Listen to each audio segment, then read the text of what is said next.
முக்கிய செய்தி ஒன்று வெளியாகி இருக்கிறது. அதை தற்போது பார்க்கலாம்.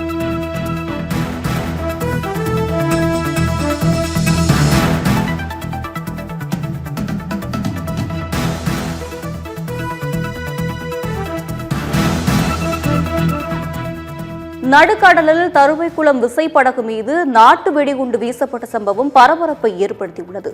கூடுதல் விவரங்களோடு இணைகிறார் எமது செய்தியாளர் வனராஜ் சங்கர். வணக்கம் வனராஜ் சங்கர், கூடுதல் தகவல்கள். வணக்கம். நிச்சயமாக நடுக்கடலில் பயங்கரம் என்றே குறிப்பிட வேண்டும். தூத்துக்குடி மாவட்டம் தருவைக்குளம் விசைப்படகு மீது பெட்ரோல் குண்டு வீசப்பட்டதில் மீனவர் ஒருவர் படுகாயம் அடைந்திருப்பதாக முதற்கட்ட தகவல்கள் வெளியாகி திருநெல்வேலி, தூத்துக்குடி மற்றும் கன்னியாகுமரி மாவட்டங்களில் மிகப்பெரிய பரபரப்பு நீடிக்கிறது.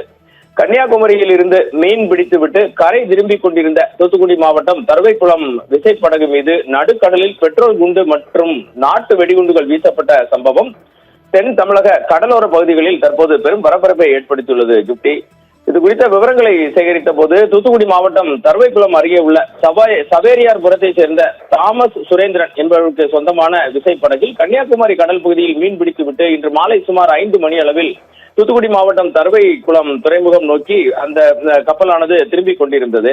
இந்த படகில் நடுக்கடலில் இந்த படகு வந்து கொண்டிருந்த போது திருநெல்வேலி மாவட்டம் கூத்தங்குழி கிராமத்தைச் சேர்ந்த ஃபைபர் படகு மீனவர்கள் சிலர் தருவைக்குளம் மீனவர் தாமஸ் சுரேந்திரனின் விசைப்படகை கடலில் வழிமறித்து தாக்குதலில் ஈடுபட்டுள்ளதாக முதற்கட்ட தகவல்கள் தெரிவிக்கின்றன.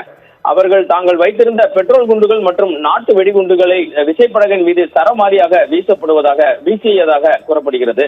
இந்த திடீர் தாக்குதலில் விசைப்படகில் இருந்த மீன்பிடி வலைகள் மற்றும் படகின் ஒரு பகுதி வெடித்து சிதறி தீப்பற்றி எரிந்துள்ளது. இந்த விபத்தில் படகில் இருந்த தருவைக்குளத்தை சேர்ந்த பெரிய ராசு என்ற இளைஞரான மீனவர் மீது தீ பரவியதில் அவருக்கு பலத்த தீக்காயம் தற்போது ஏற்பட்டுள்ளது. ஏற்கனவே பார்த்தீர்கள் என்றால் கிப்டி, கடந்த மாதம் 6ஆம் தேதி இதே போன்று வினோதன் என்ற மீனவரை தாக்கி அவரது விசைப்படகை ஒரு கும்பல் இழுத்து சென்ற சம்பவமும் நடைபெற்றது. அதன் தொடர்ச்சியாகவே இன்றும் இந்த தாக்குதல் நடைபெற்றிருக்கலாம் என காவல்துறையினர் சந்தேகப்படுகின்றனர். தாக்குதலுக்கு உள்ளான விசைப்படகு காயமடைந்த மீனவருடன் தருவைக்குளம் நோக்கி வந்ததாகவும் நடுக்கடலில் நடைபெற்ற இந்த வெடிகுண்டு வீச்சு சம்பவம் குறித்தும் தாக்குதல் நடத்தியவர்கள் குறித்தும் திருநெல்வேலி மற்றும் கடலோர பாதுகாப்பு குழும போலீசார் தற்போது தீவிர விசாரணை மேற்கொண்டு வருகின்றனர். மீனவர்கள் மீது நடுக்கடலில் நாட்டு வெடிகுண்டு வீசப்பட்ட சம்பவம் தூத்துக்குடி மற்றும் திருநெல்வேலி கடலோர கிராமங்களில் பெரும் பதற்றத்தை ஏற்படுத்தியுள்ளது. இது குறித்து தகவல் அறிவதற்காக திருநெல்வேலி மாவட்ட காவல் கண்காணிப்பாளரிடம் கேட்டபோது எந்த பகுதியில் இந்த சம்பவம் நடந்தது என்பது குறித்து விரிவான விசாரணை தற்போது நடைபெற்று வருவதாகவும் விசாரணையின் முடிவில் தகவல்களை தெரிவிப்பதாகவும் கூறியிருக்கிறார். தொடர்ந்து தகவல்களையும் விவரங்களையும் சேகரித்துக் கொண்டிருக்கிறோம்.